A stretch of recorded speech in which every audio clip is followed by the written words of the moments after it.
Mon père m'a forcé à cuisiner et à nettoyer pour la fête d'anniversaire de ma sœur, 36 invités. Quand j'ai demandé de l'aide, maman a ri, tu es la seule à ne pas avoir un vrai travail. J'ai souri, posé les plats et je suis parti. 3 heures plus tard, ma sœur a appelé, en pleurant, qui viens-tu d'appeler? Je m'appelle Amélie Dubois. J'ai 27 ans. Et le week-end dernier, mon père a décidé que je n'étais pas une fille. J'étais une main-d'œuvre gratuite. Il a organisé une fête d'anniversaire dans le jardin pour ma sœur, 36 invités, un barbecue, 2 glacières, une maison impeccable parce qu'on m'avait ordonné de m'en occuper. J'ai cuisiné. J'ai nettoyé. J'ai servi. J'ai disparu. Et quand j'ai finalement demandé de l'aide à ma mère à juste 5 minutes pour que je puisse respirer, elle a ri assez fort pour que tout le monde entende. Tu es la seule à ne pas avoir un vrai travail, a-t-elle dit. Tu as le temps. Je n'ai pas discuté. Je n'ai pas supplié. Je suis juste resté là, tenant un plateau, pendant que les gens souriaient comme si c'était une drôle de blague de famille. Ce qu'aucun d'eux ne savait, c'est que mon téléphone avait vibré tout l'après-midi avec des messages auxquels je ne pouvais pas répondre devant eux, un contrat pour lequel j'avais travaillé en silence, un chiffre si grand qu'il aurait mis fin instantanément à toutes les petites blagues dans ce jardin. Et le pire, dans tout ça? Quelqu'un d'important était dans cette foule. Quelqu'un qui a entendu chaque mot, observé chaque ordre, et vu exactement comment ma famille me traitait quand ils pensaient que ça n'avait pas d'importance. Alors, quand mon père a fait un geste de la main et m'a dit d'aller plus vite, j'ai souri, posé les plats et je suis sorti. 3 heures plus tard, ma sœur m'a appelé en sanglotant, qui viens-tu d'appeler? Avant de vous dire ce qui s'est passé ensuite, et ce qui est arrivé à la porte de mes parents avant minuit, dites-moi, quelle heure est-il pour vous en ce moment, et d'où regardez-vous? Une semaine avant cette fête dans le jardin, je fixais mon ordinateur portable, les mains tremblantes. Pas de peur, mais d'épuisement et d'adrénaline. 3 moniteurs étaient allumés dans mon minuscule appartement de Grenoble, chaque onglet rappelant des échéances urgentes. J'avais vécu de café glacé, de barres protéinées et de pure obstination, car le prototype que je construisais n'était pas un simple passe-temps. C'était le sprint final pour Apex Solutions, une entreprise technologique de Paris qui me testait depuis des semaines, comme s'ils essayaient de trouver la première faille dans mon travail. Et je le sentais. Une seule erreur et je serais de retour à entendre les gens qualifier ce que je fais de « mignon »,« flexible », pas un vrai travail. Mon téléphone a vibré une fois, puis 2, puis a continué de vibrer comme s'il était en colère contre moi. Je l'ai ignoré car j'étais au milieu d'une compilation et j'étais entièrement concentré. Puis l'écran a affiché le mot « papa ». J'ai soupiré, essuyé mes paumes sur mon pantalon de jogging et j'ai répondu. Il n'a pas dit salut. Il n'a pas demandé comment j'allais. Il est allé droit au but, comme s'il a signé une tâche dans un bureau pour lequel je n'avais jamais postulé. L'anniversaire de ta sœur est samedi prochain. On le fait à la maison. Tu viens tôt. Tu t'occuperas de la nourriture et de l'installation. J'ai cligné des yeux. J'ai même ri une fois, comme si c'était une blague. Je pensais qu'il se moquait de moi, mais il a continué, 36 personnes ont confirmé. Ta mère t'enverra la liste par message. J'ai dit, papa, je ne peux pas. J'ai un projet majeur à rendre. La présentation est cette semaine. Il y a eu une pause, puis ce ton que je ne connaissais que trop bien, celui qui me nouait l'estomac même à 27 ans, en payant mon propre loyer. Amélie, tu travailles de la maison. Ça veut dire que tu peux le caser. Ta sœur est en plein dans une période de travail intense. C'est important pour elle. Les mots se sont glissés sous ma peau. Ça veut dire que tu peux le caser. Comme si mon travail était une lessive que je pouvais lancer n'importe quand. J'ai regardé mon écran où mon code était encore en cours d'exécution, la barre de progression avançant lentement comme si elle avait son propre battement de cœur. J'ai dit, je ne suis pas libre. Je travaille. Papa a expiré comme si je faisais du drame. Le vrai travail se fait dans de vrais endroits, Amélie. Pas sur un canapé avec un ordinateur portable. C'est ce qu'il a dit. Pas en colère, ni même fort, juste certain, comme si c'était un fait. Et j'ai réalisé qu'il le croyait vraiment. J'ai dégluti difficilement. Je n'allais pas supplier pour que ma propre carrière soit respectée au téléphone pendant que mon code compilait. J'ai réessayé. J'ai un appel avec un client jeudi. C'est important. Il m'a coupé. L'avenir de ta sœur est important. Elle construit quelque chose de stable. Une carrière avec une trajectoire. À cette fête, il y aura des gens qui comptent. Il faut que ce soit parfait. Je fixais le mur derrière mes moniteurs car je voyais déjà ce qui allait arriver, le moment où ma mère rirait, le moment où ma sœur ferait une demande de plus à la dernière seconde, le moment où je serais entablié pendant que tout le monde tiendrait un verre et se dirait qu'ils étaient le genre de famille qui réussit. J'ai failli dire non quand même. J'ai vraiment failli. Mais un vieux souvenir a refait surface, comme toujours quand j'envisageais de résister. Moi, à 19 ans, disant à papa que je voulais étudier la conception de produits mobiles. Lui, disant, ce n'est pas une spécialisation, c'est une phase. Moi, à 21 ans, décrochant mon premier contrat en freelance et en étant fier. Maman me tapotant la main et disant, c'est bien, chérie, mais quand vas-tu trouver un vrai travail avec des avantages sociaux?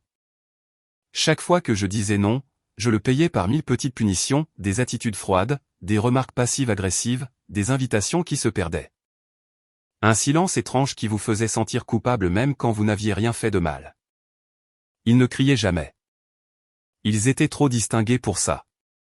Ils vous faisaient juste sentir que vous échouiez en tant que fille. Mon téléphone a de nouveau vibré. Pas papa cette fois. Un nouvel email est apparu sur le côté de mon écran. Apex Solutions. Ma poitrine s'est serrée. J'ai cliqué sans réfléchir. Objet, examen du projet de contrat, prochaines étapes. J'ai lu la première ligne et ma gorge s'est asséchée. Merci pour la dernière version. Les retours de l'équipe de direction sont extrêmement positifs. Nous préparons les termes finaux du contrat pour le développement complet du produit. J'ai fait défiler. C'était là. Le chiffre. Le genre de chiffre qu'on ne dit pas à voix haute dans une famille comme la mienne, car quelqu'un trouvera un moyen de le minimiser. 330 000 €. Je l'ai fixé pendant 5 bonnes secondes. Puis mon téléphone a de nouveau vibré. Maman, cette fois. Et bien sûr, elle n'a pas demandé non plus. Elle a envoyé un message comme si j'étais déjà sur sa liste de paix, samedi prochain, 7 h du matin. Viens tôt. Nous avons besoin d'aide. J'ai regardé le message jusqu'à ce que l'écran s'assombrisse, puis se rallume. Mes doigts planaient au-dessus du clavier. J'aurais pu taper, non, je ne fais pas ça. C'est fini. Mais mon cerveau a fait le calcul comme il l'avait toujours fait, si je refuse, ils me puniront. Si j'y vais, ce sera l'enfer pendant une journée, puis je pourrai retourner à ma vie. Alors j'ai tapé la phrase que j'avais tapée toute ma vie, d'accord, envoie-moi les détails. La liste est arrivée ce soir-là comme une punition déguisée en planification, 3 pages, plusieurs magasins, des marques spécifiques, uniquement bio. Un assortiment de desserts qui nécessitait des ingrédients que je n'avais jamais achetés pour ma propre maison. En bas, une dernière ligne qui ressemblait à un sourire narquois, fait en sorte que ce soit élégant mais accessible. Tu vois ce que je veux dire? Je l'ai lu 2 fois, puis j'ai posé mon téléphone et j'ai regardé à nouveau mon code. Mon travail était toujours là, attendant, stable et réel, même si ma famille refusait de le voir. Je me suis murmuré, tiens bon cette semaine. Signe le contrat. Ensuite, décide du genre de vie que tu veux vraiment. Car quelque part au fond de moi, avant même que la fête n'ait lieu, je connaissais déjà la vérité. Le moment où ils riraient et me traiteraient de sans-emploi n'allait pas être le moment où je craquerais.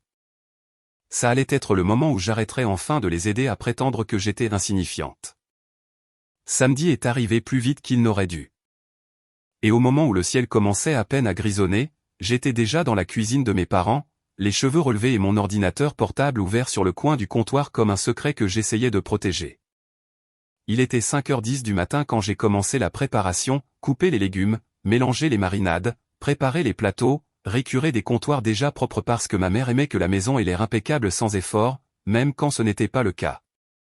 La liste de courses qu'elle avait envoyée avait été un travail à plein temps en soi, et j'avais fait 3 magasins la veille, puis j'étais resté éveillé jusqu'à minuit pour tester une dernière version pour Apex Solutions, car je ne pouvais pas me permettre un plantage le lundi. À 7 h du matin, le jardin sentait le charbon de bois et les épices, et l'évier se remplissait déjà de bols et de planches à découper. À 8 h, ma mère est entrée en robe de chambre, a jeté un coup d'œil au comptoir comme si elle inspectait un hôtel, puis a prononcé les mots qui signifiaient toujours que j'étais seul dans cette affaire, « Tu n'es pas encore habillé ». Je lui ai dit que je me changerais après avoir mis la viande à cuire. Elle a fait un petit bruit de désapprobation et a dit « Les invités commencent à arriver à 14 heures ». Puis elle a disparu à l'étage. Vers 9h30, ma sœur Madeleine est descendue en pyjama de soie, les cheveux attachés, s'est versé du café de la cafetière que j'avais préparé, et a froncé les sourcils en regardant le menu comme si ce n'était pas elle qui l'avait approuvé. « En fait, j'ai oublié de te le dire », a-t-elle dit. 3 de mes amis suivent un régime cétogène. Peux-tu faire quelque chose sans glucides? J'ai regardé le plateau de pain que je venais d'aligner. Madeleine, j'ai acheté ce que tu m'as dit d'acheter. Elle a fait un geste de la main comme si je compliquais les choses. Tu es créative, improvise. Puis elle a ajouté, aussi, peux-tu prendre un meilleur champagne, pas le bas de gamme, et t'assurer que la terrasse soit belle sur les photos? Et elle l'a dit avec ce même ton qu'elle utilisait à la faculté de droit quand elle voulait que quelqu'un fasse son travail, mais se sentait toujours supérieure de le demander. À midi, ma mère est réapparue, sac à main au bras, rouge à lèvres parfait, et a dit « Les salles de bain ont besoin d'être nettoyées ». La femme de ménage a annulé. Elle n'a pas demandé, elle a informé. J'ai nettoyé les salles de bain dans les vêtements avec lesquels j'avais dormi, puis je suis retourné en courant à la cuisine car le barbecue nécessitait de l'attention et les accompagnements n'allaient pas se mettre en assiette tout seul. À 13h30, je courais dans la maison en portant des plateaux pendant que la musique commençait à l'étage, les rires flottant jusqu'à moi comme si je n'en faisais même pas partie. Quand la sonnette a retenti à 14h, j'étais jusqu'au coude dans le poulet cru, le tablier taché de sauce, les cheveux en désordre, et je ne m'étais pas douché.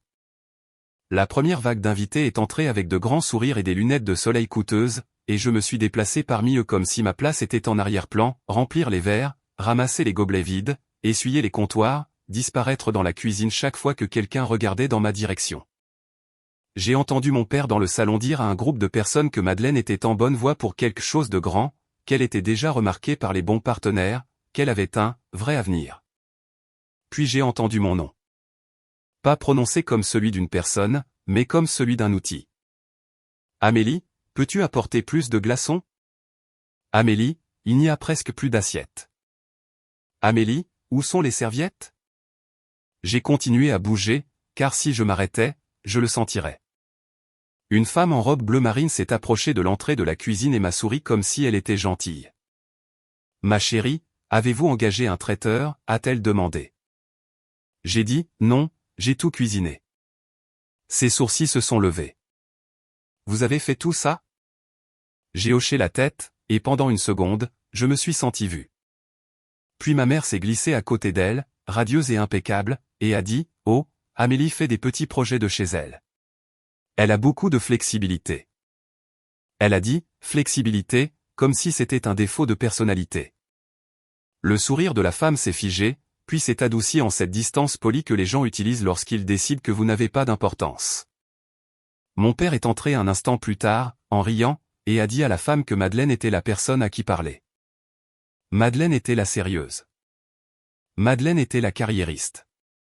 Je suis resté là, tenant un plateau, de nouveau invisible. À 15h, le jardin était bondé. 36 personnes, des voix se superposant, des flashs d'appareils photo, des compliments adressés à ma sœur comme des confettis. Je dérivais entre le barbecue et la cuisine, écoutant des inconnus parler de cabinets, de bonus et de résidences secondaires pendant que mon téléphone vibrait dans ma poche comme un battement de cœur auquel je ne pouvais répondre. Quand je me suis finalement réfugié dans le garde-manger pendant 10 secondes pour respirer, j'ai baissé les yeux et j'ai vu cet appel manqué d'un numéro inconnu et un message vocal d'une personne qui semblait calme et professionnelle me demandant de confirmer une réunion. Je n'ai pas eu le temps de l'écouter 2 fois.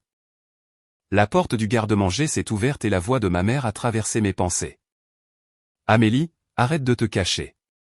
Les gens ont besoin de boissons. Puis elle a ri comme si c'était une blague, et je suis retourné dans le bruit, les mains pleines, déjà épuisé, réalisant que la fête n'avait même pas encore atteint le moment qui allait me briser. Au moment où le soleil a commencé à descendre et que les lumières du jardin se sont allumées, mon corps avait l'impression de fonctionner à vide par mémoire musculaire. Je retournais des hamburgers d'une main et vérifiais un plateau de légumes de l'autre, essayant de tout synchroniser pendant que les gens continuaient à errer dans la cuisine, demandant où était la sauce, si nous avions de l'eau pétillante ou s'il y avait des options sans gluten. Ma sœur était dehors, riant comme si le monde lui appartenait. Mon père jouait son rôle d'hôte fier, et ma mère flottait entre les groupes, s'assurant que tout le monde voit la bonne version de notre famille. J'entendais sans cesse mon nom, comme une cloche que l'on sonnait chaque fois que l'on voulait quelque chose. Puis mon téléphone a de nouveau vibré, plus profondément cette fois. Le genre de vibration qui vous fait regarder instinctivement, même si vous vous êtes promis de ne pas le faire. Je l'ai sorti sous le comptoir pour que personne ne commence une conversation. Numéro inconnu. Le même que les appels manqués. Il a sonné à nouveau immédiatement, et quelque chose en moi a dit « Réponds ». Je me suis dirigé vers la porte arrière, à moitié dehors, à moitié dedans, le bruit de la fête étouffé par la moustiquaire. « Allô ?» Une voix calme a dit « Amélie Dubois ». C'est Grégoire Vasseur. Mon cerveau a calé une demi-seconde, comme si mon corps ne pouvait pas le traiter. Grégoire Vasseur était le PDG d'Apex Solutions. Pas un assistant, pas un recruteur, pas un chef de projet, la personne qui était restée silencieuse pendant les réunions, observant, posant une question pointue, puis disparaissant. J'ai serré le téléphone si fort que mes jointures me faisaient mal. Oui, monsieur Vasseur. Il a dit, je serai bref. Je viens de revoir personnellement le prototype final. C'est exactement ce dont nous avions besoin. Le conseil d'administration est impressionné. J'ai dégluti et j'ai essayé de garder ma voix stable. Merci. Il a continué, nous allons de l'avant. Le contrat est prêt. 330 000 € pour la construction et le lancement complet du produit, avec une option de contrat de maintenance après le déploiement.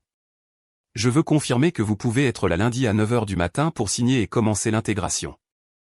Les mots ont atterri dans ma poitrine comme un poids et un soulagement à la fois. Je pouvais presque revoir l'email, le chiffre brillant comme s'il était irréel. Lundi à 9 h, ça me va. Il a fait une pause, puis sa voix a légèrement changé. Pas plus douce, juste plus directe, comme s'il choisissait de dire la suite lui-même au lieu de le déléguer. Une dernière chose. Nous vous voulons pour un rôle à plus long terme après ce contrat, un rôle de direction. Intégrité et livraison du produit. Salaire, 175 000 € plus des bonus. J'ai besoin de savoir si vous êtes ouverte à cela.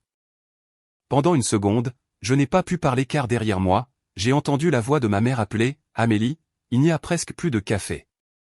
Et puis la voix de mon père riant, disant à quelqu'un que ma sœur avait le genre de carrière qui comptait vraiment. J'ai tourné le dos à la porte et j'ai regardé le jardin qui s'assombrissait. Oui, ai-je dit doucement. Je suis ouverte à cela. Bien, a dit Vasseur. Vous avez fait un travail exceptionnel. Nous ne vous offrons pas cela par gentillesse. Nous vous l'offrons parce que vous l'avez mérité. Ma gorge s'est nouée. Merci. Il a dit, je demanderai à mon assistante de direction d'envoyer les documents finaux dans l'heure. Lundi à 9 h. Et Amélie. J'ai retenu mon souffle. Gérez votre temps comme s'il comptait. Si vous construisez ce que vous dites construire, alors vous ne pouvez pas continuer à sacrifier vos meilleures heures. Il l'a dit comme un conseil, pas comme une leçon de morale. Puis il a mis fin à l'appel. Je suis resté là un instant, le téléphone toujours contre mon oreille, le barbecue grésillant derrière moi, la fête bourdonnant comme si rien n'avait changé, alors qu'à l'intérieur de moi, tout avait changé. Quand je suis retourné dans la cuisine, mon père a jeté un coup d'œil et a souri d'un air narquois en voyant le téléphone dans ma main. « C'était qui ?» a-t-il dit. « Un de tes petits amis de l'informatique ?» Ma sœur a ri sans lever les yeux de sa conversation. « Probablement une autre mise à jour de jeu, » a-t-elle dit. Ma mère a ajouté avec un sourire qui n'atteignait pas ses yeux, « Amélie, ne te laisse pas distraire. Les invités sont là. » Je les ai regardés tous les trois, et j'ai failli le dire à ce moment-là. J'ai failli dire le chiffre à voix haute et regarder leur visage se transformer. Mais quelque chose m'a arrêté. Pas la peur, pas la honte, la clarté. Si je leur disais maintenant, ils ne me respecteraient pas soudainement. Ils respecteraient l'argent. Ils respecteraient le titre. Et j'en avais assez de prouver ma valeur avec des chiffres à des gens qui refusaient de voir mon travail jusqu'à ce qu'un étranger le valide. Alors, j'ai glissé le téléphone dans ma poche, je suis retourné au barbecue et j'ai continué à cuisiner pendant que l'email qui pouvait changer ma vie restait non lu dans ma boîte de réception pendant 1 heure de plus. Le moment qui m'a fait basculer n'est pas venu avec des cris ou une scène dramatique, au début. Il est venu comme toujours dans ma famille, enveloppé dans une demande désinvolte qui était en réalité un ordre, livré avec un sourire qui m'avertissait de ne pas en faire un problème. Le barbecue était chaud, les accompagnements étaient à moitié servis, et j'essayais de garder un œil sur le minuteur et un œil sur la foule, car les gens continuaient de dériver vers la cuisine comme si c'était un bar. Quelqu'un voulait plus de serviettes. Quelqu'un voulait une autre sauce.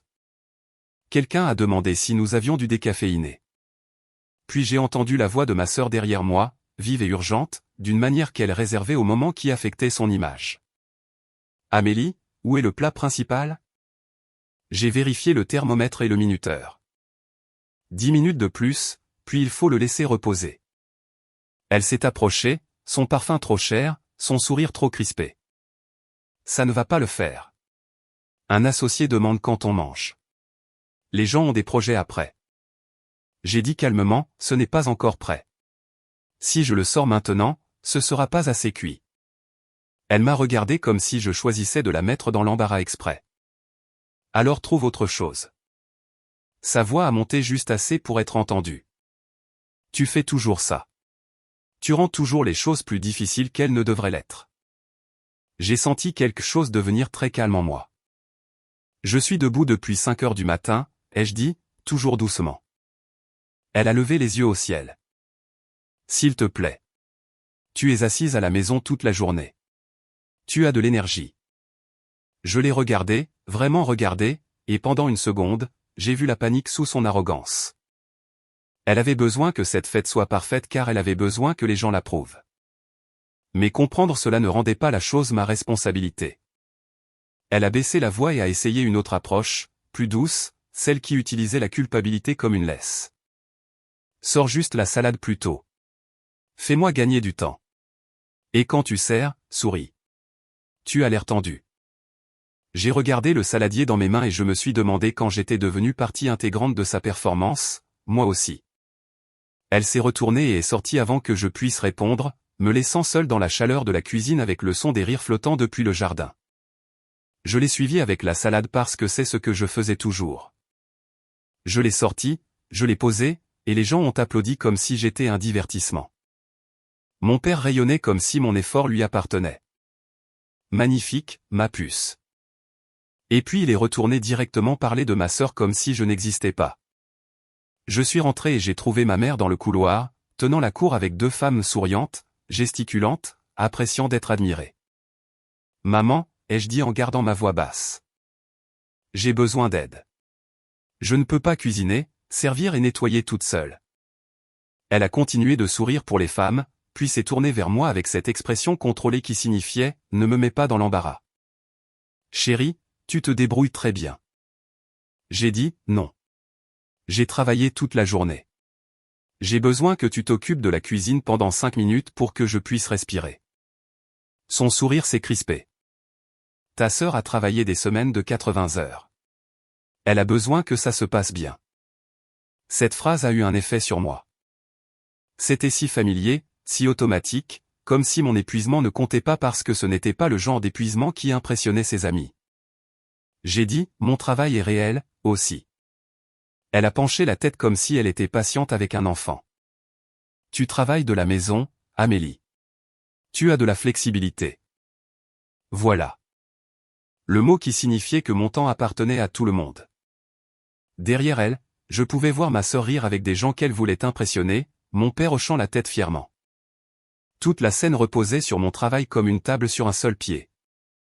J'ai essayé une dernière fois. J'ai besoin que quelqu'un surveille le barbecue. J'ai besoin que quelqu'un aide à servir. Elle a jeté un coup d'œil vers le jardin et a baissé la voix encore plus.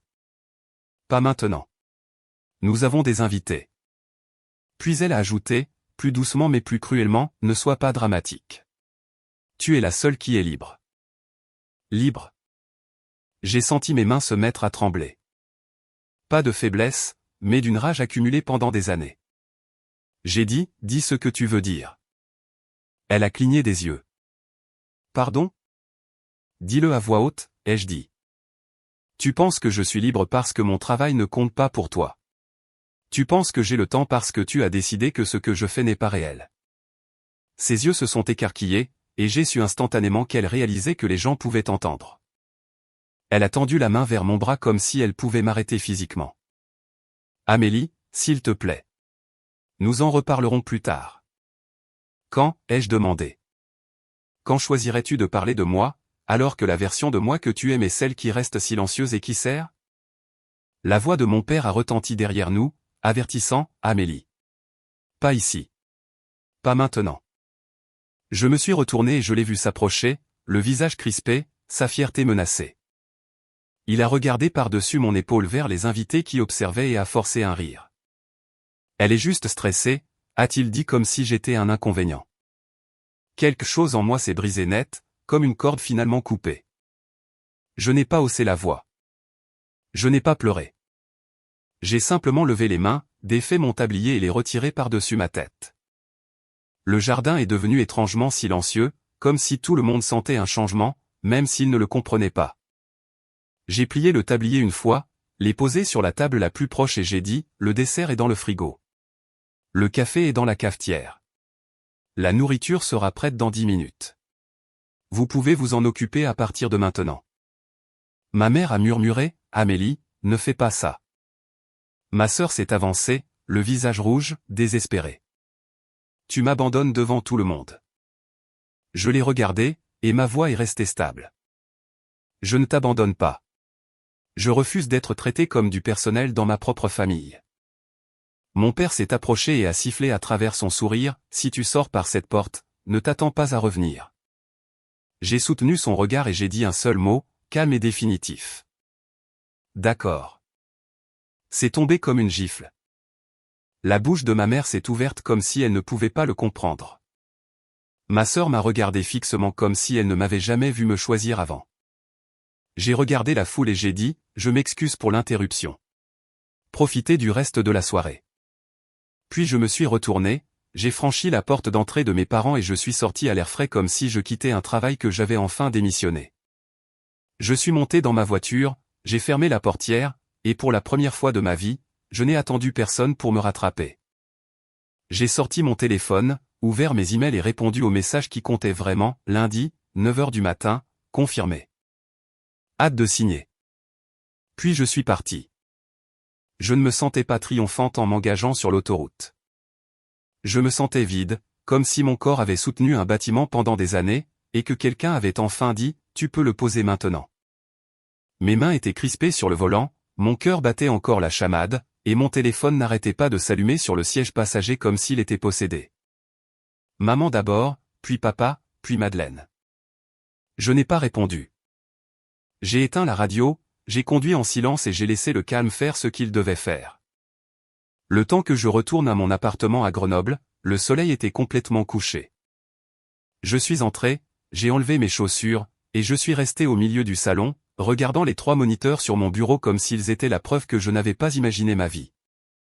J'ai posé mon téléphone face contre table, je me suis versé un verre d'eau, et j'ai enfin écouté le message vocal que j'avais été trop occupé pour traiter plus tôt. Une voix calme et professionnelle. C'est Hélène Bernard, assistante de direction de Monsieur Vasseur. Veuillez confirmer lundi à 9 h du matin pour finaliser les documents. Monsieur Vasseur est impatient d'aller de l'avant. J'ai expiré lentement. Impatient d'aller de l'avant. J'ai pensé à ma mère qui riait. J'ai pensé à mon père qui me qualifiait de « libre ». J'ai pensé à la façon dont ma sœur m'avait quand même demandé de sourire en servant, comme si mon visage appartenait à sa marque. J'ai pris mon téléphone et j'ai rappelé le numéro. Hélène a répondu à la 2e sonnerie. J'ai confirmé lundi à 9 h, je l'ai remercié et j'ai dit que je voulais envoyer une brève note à Monsieur Vasseur pour expliquer pourquoi j'étais parti plus tôt, au cas où cela affecterait l'organisation. Elle a dit qu'il avait déjà été informé que j'étais occupé et qu'il le respectait. Elle n'avait pas l'air surprise, ce qui m'a noué l'estomac, comme si ce n'était pas la première fois qu'il voyait quelqu'un être traité comme inférieur. J'ai raccroché, ouvert mon ordinateur portable et rédigé un court email. Pas de drame, pas de détails, juste la vérité en phrases claires. Merci pour l'appel d'aujourd'hui. Je suis engagé pour lundi à 9 h. J'ai eu une situation familiale inattendue ce soir et j'ai dû partir. Je vous remercie de votre compréhension. J'ai cliqué sur envoyer et je me suis assise, attendant que l'adrénaline retombe. Ce ne fut pas le cas, car à 21h47, mon téléphone a de nouveau sonné, et le nom sur l'écran n'était pas « Papa », mais Richard Dubois. Le nom de contact que j'avais changé des mois auparavant, quand j'en avais assez que le mot « Papa » ressemble à une obligation. J'ai laissé sonner. Il a sonné à nouveau immédiatement. Puis ma sœur, puis ma mère. J'ai mis le téléphone en mode ne pas déranger. À 22h06, un nouveau numéro est quand même passé, contournant le mode silencieux, ce qui signifiait que c'était soit un contact d'urgence, soit quelqu'un utilisant une ligne fixe. J'ai répondu parce que mon cerveau avait encore ce vieux réflexe de « et si quelque chose s'était passé et que ce serait de ta faute ?» Amélie, a dit ma sœur, et sa voix était brute. Qui viens-tu d'appeler? J'ai cligné des yeux. De quoi parles-tu? Elle semblait à moitié en pleurs, à moitié furieuse. Papa vient de recevoir un appel de Grégoire Vasseur d'Apex Solutions, et il a dit ton nom comme s'il te connaissait. Que as-tu fait? Je fixais le mur. Je n'ai rien fait. Je suis parti. C'est tout ce que j'ai fait. Elle a aspiré une grande bouffée d'air comme si elle ne pouvait pas rattraper la réalité. Non, Amélie. Écoute-moi. Après que tu sois parti, les gens ont commencé à partir. Pas tout de suite, mais l'ambiance a changé. Maman a essayé d'en rire, a dit que tu étais dépassé, que tu étais dramatique. Puis papa a essayé de faire une blague. Personne n'a ri. Et puis Vasseur est resté. Il est resté jusqu'à ce que la plupart des gens soient partis. J'ai senti mon pouce accélérer. Vasseur est resté. Ma sœur a continué, les mots se bousculant. Il ne restait plus que nous, maman et papa, 2 personnes de mon travail, et lui.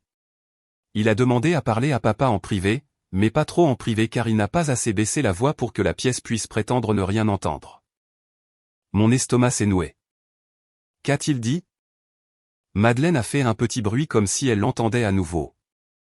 Il a dit, « Richard, nous devons parler de votre fille. » Papa a essayé de s'excuser. Il a dit que tu étais stressé, que tu ne voulais pas faire de scène, que tu as toujours été sensitive. Et Vasseur l'a interrompu. Il a dit, « Je ne parle pas de son comportement de ce soir. Je parle de la façon dont vous la traitez. » Ma gorge s'est asséchée. La voix de ma sœur s'est brisée. Il a dit qu'il négociait avec toi depuis des semaines.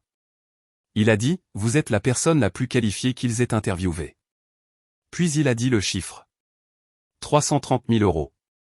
Il l'a dit comme si c'était normal, comme si c'était un fait écrit sur papier. Et maman est restée là, sans bouger.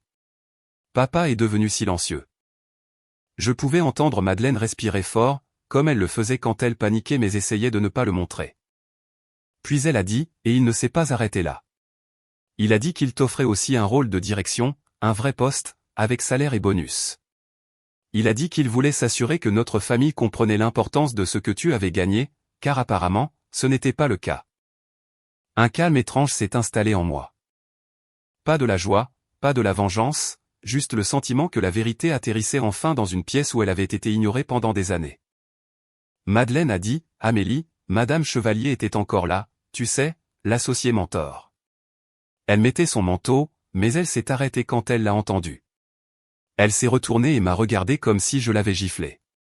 Elle m'a demandé si je ne savais pas que ma propre sœur avait un contrat à 6 chiffres. Je ne savais même pas quoi dire. J'ai murmuré, « Tu aurais pu demander. » La voix de Madeleine est devenue plus vive. Je ne savais pas. Tu ne me l'as jamais dit. J'ai ri une fois, un rire bref et sans humour. Je t'ai dit que j'étais occupé. J'ai dit à maman que j'avais un projet majeur.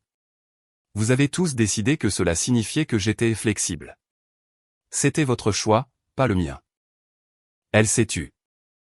Puis elle a dit, Vasseur a regardé maman et a dit, je vous ai entendu qualifier son travail de petit projet. Je vous ai entendu rire de sa carrière comme si c'était une phase. Vous n'avez pas demandé parce que vous aviez déjà décidé que ça ne valait pas la peine de demander. Il l'a dit devant tout le monde. La voix de ma sœur est tombée à un murmure. Amélie, c'était humiliant. Les gens ont entendu. Les gens ont vu. Madame Chevalier ne m'a pas dit au revoir en partant. Elle n'a pas dit un mot. Elle m'a juste regardé et a dit, le leadership est une question de jugement, et elle est partie. Mon estomac s'est tordu, non pas de culpabilité, mais de reconnaissance. Ma sœur ressentait enfin le genre de conséquences que j'avais avalées en silence pendant des années. Elle a continué à parler plus vite maintenant. Un de mes collègues a publié quelque chose en ligne, sans nom, mais avec assez de détails sur une famille traitant leur fille comme une employée et agissant ensuite choquée quand la vérité éclate. Ça se propage. Les gens de mon cabinet aiment la publication. Ils savent que ça parle de nous. Je n'ai pas publié ça, ai-je dit. Je me fiche de qui l'a fait, la voix de Madeleine s'est brisée. Ils me traitent d'arrogante. Ils disent que je t'exploite.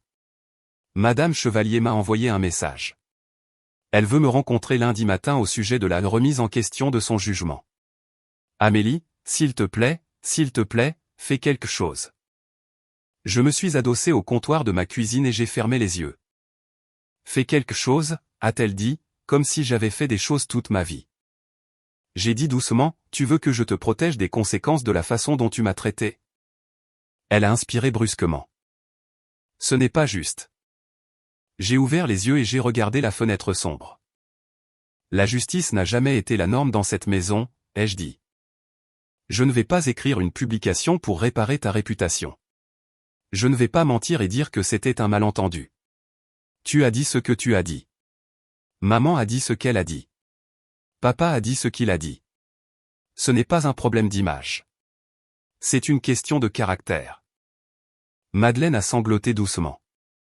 Amélie, je suis désolé. Je ne savais pas que c'était si sérieux. Les mots m'ont frappé comme ils l'avaient toujours fait. Je ne savais pas. J'ai dit, c'est ça le problème. Tu ne savais pas parce que tu n'as pas demandé, parce que tu étais si sûr que ma vie était plus petite que la tienne que tu n'as même jamais vérifié. Elle a réessayé, la voix désespérée. Peux-tu au moins revenir leur parler? Maman est en train de craquer. Papa fait les 100 pas. Il n'arrête pas de t'appeler. J'ai regardé l'écran de mon téléphone. Des dizaines d'appels manqués s'accumulant comme une facture qu'il réalisait soudain devoir payer. J'ai dit, non. Pas ce soir. Madeleine a murmuré, s'il te plaît, Amélie. J'ai gardé le silence un instant, puis j'ai dit, je suis parti parce que j'avais besoin de me protéger. Ce qui se passe après n'est pas quelque chose que je peux contrôler. Puis j'ai mis fin à l'appel. J'ai posé le téléphone et je suis resté là un long moment, écoutant le silence de mon appartement. C'était le premier silence que j'avais gagné depuis des années. Et quelque part à Lyon, dans la maison où l'on m'avait traité comme un bruit de fond, les gens qui s'étaient moqués de ma carrière l'entendaient enfin prononcer à voix haute par quelqu'un qu'ils respectaient. Non pas parce que la vérité avait changé, mais parce que le messager l'avait fait. Lundi matin, je me suis réveillé avant mon réveil. Pas parce que j'étais anxieuse, mais parce que pour la première fois, ma journée m'appartenait. J'ai pris une douche lentement, j'ai enfilé le blazer que je gardais pour les moments que je pensais autrefois hors de portée, et je suis resté devant le miroir assez longtemps pour remarquer quelque chose que je n'avais jamais vraiment vu auparavant. J'avais l'air calme. Pas petite, pas désolée, pas sur la défensive en attendant l'opinion de quelqu'un d'autre, juste calme. Sur le trajet vers le bureau temporaire d'Apex Solutions à Lyon, mon téléphone est resté silencieux uniquement parce que je l'ai gardé en mode silencieux. Les appels manqués étaient toujours là, empilés comme des preuves, 20 de ma mère, 15 de mon père, 18 de Madeleine. Les messages vocaux allaient de la panique à la culpabilité, en passant par une fierté qui semblait essayer de réécrire l'histoire. Je ne les ai pas supprimés. Je ne les ai pas récompensés non plus. Je suis entré dans le bâtiment à 8h52 du matin et je me suis enregistré comme si j'étais à ma place, parce que je l'étais. À 9h précise, Hélène m'a rencontré dans le hall et m'a conduite dans une salle de conférence où tout était déjà préparé. Pas seulement des papiers et du respect. Un ordre du jour imprimé. De l'eau à ma place, mon nom sur un dossier. Grégoire Vasseur est entré une minute plus tard, m'a serré la main et m'a regardé dans les yeux. Bienvenue, Amélie. Pas de bavardage, pas de spectacle. Il s'est assis, a glissé le contrat vers moi et a dit, vous l'avez mérité. Nous avons examiné 3 candidats. Vous étiez de loin la plus forte. J'ai lu les pages attentivement, signé là où je devais signer, et j'ai senti ma poitrine se serrer lorsque la signature finale a été apposée. C'était réel. Le chiffre, l'envergure, le rôle. Pas parce que quelqu'un avait enfin cru en moi, mais parce que mon travail avait été constant même quand personne n'applaudissait. Quand nous avons terminé, Vasseur s'est levé et a dit une dernière chose. La façon dont vous vous êtes comporté samedi comptait. L'intégrité d'une marque commence par des limites personnelles. Les gens qui ne savent pas dire non se laissent acheter. Ceux qui savent dire non inspirent la confiance. J'ai hoché la tête une fois, car c'était la leçon que j'étais encore en train d'apprendre. À l'heure du déjeuner, mon calendrier était plein pour des semaines, et ma vie avait basculé sur une voie que ma famille n'avait jamais pris la peine d'imaginer pour moi. À 13h17, mon téléphone a vibré avec un message de Madeleine. Il était court. Madame Chevalier a reporté mon évaluation de 6 mois. Elle veut que je prouve mon leadership et mon jugement. Puis un autre message est arrivé. Celui-ci de ma mère. S'il te plaît, appelle. Je ne savais pas. Nous ne savions pas. J'ai regardé l'écran et je n'ai rien ressenti de dramatique. Juste de la clarté. Savoir n'avait jamais été l'exigence. Le respect, si. Ce soir-là, j'ai finalement ouvert mon application de notes et j'ai écrit un email adressé à tous les trois. Je l'ai gardé propre, comme si j'écrivais à des clients qui avaient dépassé une limite. Objet, limite. Puis j'ai écrit, je ne suis pas en colère. Je suis blessé, et il y a une différence.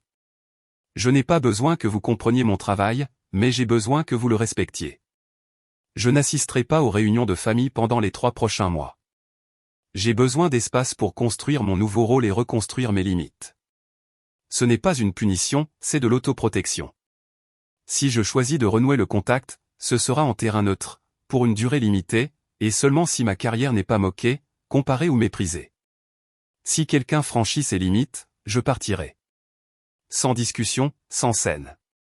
Je partirai, tout simplement.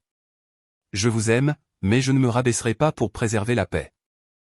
J'ai cliqué sur envoyer, j'ai remis mon téléphone en mode silencieux, et j'ai préparé le dîner dans mon appartement calme, comme si j'avais enfin le droit d'exister sans jouer un rôle. Les retombées à Lyon n'ont pas tardé, car les gens comme mes parents ne craignent pas d'avoir tort, ils craignent d'être perçus comme ayant tort. Le club de lecture de ma mère lui a demandé de faire une pause pendant un certain temps, pas cruellement, juste fermement, car plusieurs membres avaient entendu ce qui s'était passé et ne voulaient pas de tension. Le groupe de golf de mon père a changé leur heure de départ sans le lui dire. Un ami s'est quand même présenté un matin et a dit, sans méchanceté, « Tu sais, Richard, je suis fier que ma fille soit une artiste, et j'ai appris à le dire à voix haute. » Mon père est rentré à la maison en silence. Madeleine a perdu la version de l'admiration dont elle dépendait. Pas sa compétence en tant qu'avocate, mais son image de quelqu'un qui valorisait les gens. Et c'est la partie qui lui a fait le plus mal. 2 semaines plus tard, elle m'a de nouveau envoyé un message. Je suis désolé. Je n'ai pas demandé. J'ai supposé. Je voulais répondre quelque chose de vif, de satisfaisant, mais cela aurait été à propos d'eux. Alors j'ai répondu avec la seule chose qui comptait. Si tu veux une relation avec moi, tu commences par demander, pas par ordonner. Tu commences par respecter, pas par comparer. Et tu le fais de manière constante, pas quand cela t'arrange.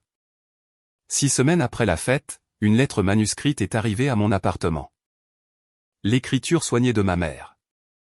Elle écrivait qu'elle avait recommencé la lettre encore et encore, car chaque fois qu'elle essayait d'expliquer, cela sonnait comme des excuses. Elle écrivait qu'elle suivait une thérapie et qu'il était inconfortable de voir comment elle avait mesuré le succès par ce qui impressionnait ses amis.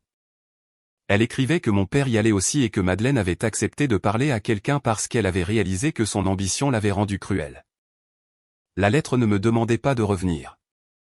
Elle me demandait de les laisser essayer à nouveau quand je serais prête. Je ne leur ai pas pardonné sur le papier. Je n'ai rien promis. J'ai simplement lu, posé la lettre, et je me suis permis de ressentir une chose honnête, ils faisaient enfin le travail qu'ils auraient dû faire des années auparavant. Une semaine plus tard, j'ai envoyé un message d'une ligne. Café, lieu public, 1 heure, samedi prochain. Ils ont répondu en moins d'1 minute. Oui, merci. Nous nous sommes rencontrés dans un café à mi-chemin entre Lyon et Grenoble, pas chez eux, pas dans le jardin où j'avais passé ma vie à être utile. Ils sont arrivés en avance, nerveux, plus âgés en quelque sorte. Nous nous sommes assis, et mon père a dit « Je suis fier de toi, Amélie. J'aurais dû le dire quand ça comptait. J'ai dit, si nous reconstruisons, cela se fait avec des règles. Règle numéro 1, on ne s'attend jamais à ce que je travaille lors des événements familiaux sans qu'on me le demande, et non est une réponse complète. Règle numéro 2, ma carrière n'est pas une blague ni un point de comparaison. Règle numéro 3, si vous franchissez la limite, je pars. Vous ne me poursuivez pas. Vous ne me culpabilisez pas. Vous apprenez. Ils ont hoché la tête comme des gens qui comprenaient enfin le coup de prendre quelqu'un pour acquis. Madeleine avait l'air de vouloir pleurer, mais elle s'est contenue. Elle a dit, « Je suis désolée de t'avoir traité comme du personnel. Je ne te voyais pas. » J'ai dit, « C'est la vérité. Et c'est pourquoi ça ne peut pas redevenir comme avant. » Nous avons parlé pendant 1 heure, non pas du contrat, mais du schéma, de la façon dont le fait d'être capable m'a rendu pratique, de la façon dont la commodité s'est transformée en dû lorsque personne ne demandait jamais. Quand l'heure fut écoulée, je me suis levé, j'ai payé mon propre café et j'ai dit, c'est un début, pas une réinitialisation. Un début. Puis je suis parti à l'heure, car respecter une limite est la façon de prouver qu'elle est réelle. Si vous retenez quelque chose de mon histoire, que ce soit ceci, votre valeur n'est pas décidée par les gens qui refusent de vous voir. Être talentueux ne signifie pas que vous devez à tout le monde l'accès à votre temps. Et la paix n'est pas quelque chose que vous mendiez à l'endroit qui ne cesse de vous l'apprendre. Parfois, la chose la plus courageuse que vous puissiez faire est de poser le plateau, de sortir et de vous choisir sans vous excuser. Si vous avez déjà été la personne, flexible, de votre famille, celle à qui on s'attend toujours à ce qu'elle gère la situation parce qu'elle en est capable, je veux que vous m'entendiez clairement, vous méritez le respect, pas seulement la gratitude quand cela est pratique. Vous méritez qu'on vous demande, pas qu'on vous assigne.